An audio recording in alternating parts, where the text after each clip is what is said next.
ایک مشرک تھا جب مدینہ کے اندر حضرت بلال میرے آقا علیہ السلام کی خدمت رہا کرتے تھے، تو اس مشرک نے بلایا۔ اب وہ ظاہر سی بات ہے یہ کبھی مخلص نہیں ہو سکتے، مشرک ہو اور مخلص ہو یہ ہو نہیں سکتا، بالکل ٹھیک ہے۔ اب وہ جناب آیا، کہنے لگا حضرت بلال سے، اے بلال تمہیں قرضے کی ضرورت پڑتی ہے، ضروریات ہوتی ہیں، تم دوسروں سے قرضہ لیتے ہو، کبھی میرے پاس آ جایا کرو تو میں تمہیں قرضہ دے دیا کروں گا اور اپنے وقت پر لوٹا دینا۔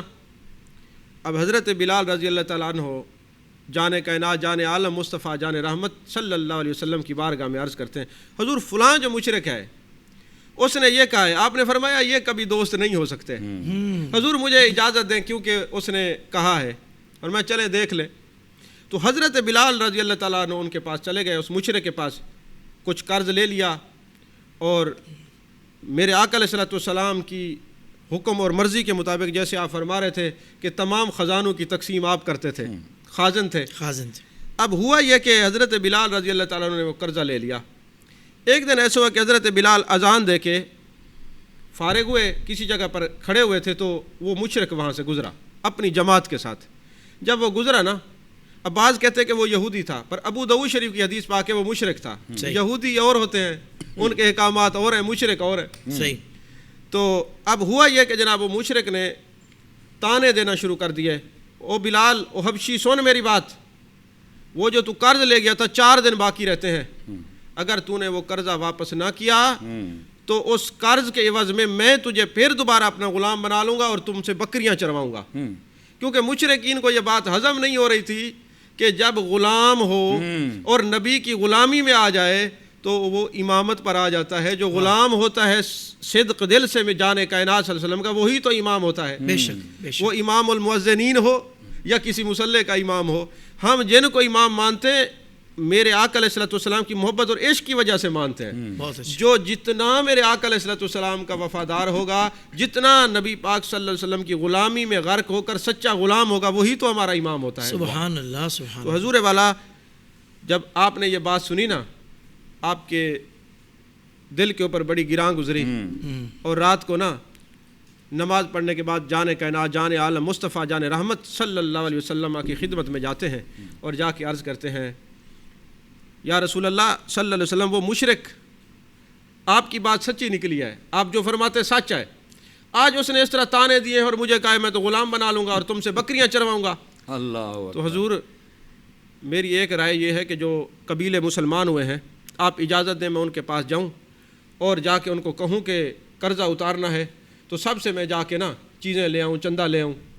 اور دوسرا یہ کہ حضور پھر میں کچھ عرصے کے لیے کہیں چلا جاتا ہوں اور روپوش ہو جاتا ہوں، جب یہ قرضہ اتر جائے گا پھر آ جاؤں گا۔ میرے آقا علیہ السلام نے خاموشی اختیار فرمائی، کیونکہ آپ تو اپنی مرضی سے بولتے ہی نہیں ہیں، آپ کی خاموشی بھی حکمت بر مبنی ہوتی ہے۔ آپ خاموش رہے۔ حضرت بلال فرماتے میں گھر آ گیا، اب مجھے اس کی باتیں چین سے سونے نہیں دے رہی تھیں، اس کی باتیں میری کانوں میں بار بار گونج رہی تھیں۔ میں ساری رات پہلو بدلتا رہا کہ صبح میں یہاں سے چلا جاؤں گا، ابھی میں اٹھا ہی نہیں تھا تو بہر کسی نے آواز دی، بلال تجھے جان کائنات، جان عالم، مصطفیٰ جان رحمت صلی اللہ علیہ وسلم یاد فرما رہے ہیں۔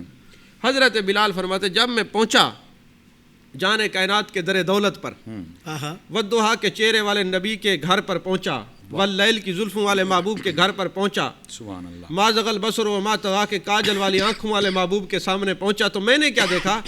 4 اونٹنیاں سامان سے لدی ہوئی در دولت پر بیٹھی ہوئی ہیں، اور میرے آقا علیہ السلام مجھے دیکھ کے مسکرائے اور فرمایا بلال آ جاؤ، اللہ نے انتظام فرما دیا ہے، یہ 4 اونٹنیاں لے جاؤ اور جا کے جن لوگوں کا قرضہ دینا ہے سب کو دے دو۔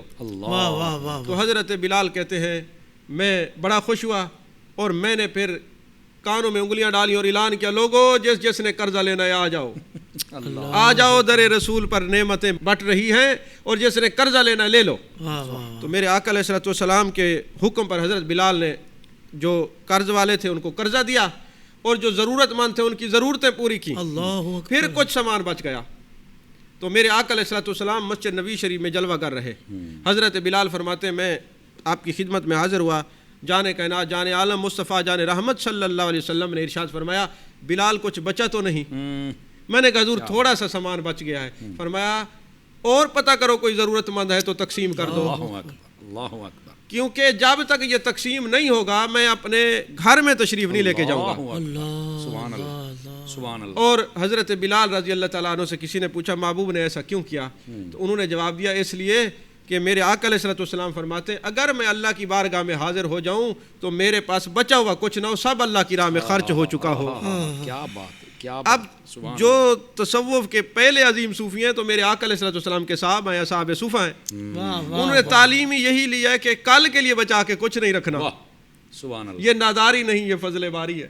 واہ واہ واہ. کل کے لیے بچا کے کچھ نہیں رکھنا. خوبصورت. اور حضرت بلال فرماتے اس رات وہ کوئی مجھے ضرورت مند نہ ملا. میرے آقا علیہ الصلوۃ والسلام اپنے گھر میں تشریف لے کے نہیں گئے، ساری رات آپ مسجد میں رہے. اور اگلے دن پھر میں نے ضرورت مند تلاش کیے اور میں نے وہ جو کچھ بھی بچا ہوا تھا، وہ سامان، وہ جو مال و متاع تھا، سب خرچ کر دیا. میں نے آ کے آقا علیہ الصلوۃ والسلام کو خوشخبری سنائی اللہ اکبر. کہ حضور خوشخبری سنائی. حضور یہ سب کچھ میں نے تقسیم کر دیا ہے. میرے آقا علیہ الصلوۃ والسلام خوش ہوئے، پھر آپ اپنے گھر تشریف لے گئے. اللہ اکبر. سبحان اللہ سبحان اللہ سبحان اللہ. زندگی کے تمام شعبوں میں دینی رہنمائی حاصل کرنے اور آخرت کو بہتر کرنے کے لیے ہمارے YouTube channel Islamic digital studio کو سبسکرائب کر لیں اور بیل آئیکن بھی پریس کر لیں. قرآن سے بھی ملاتا ہے.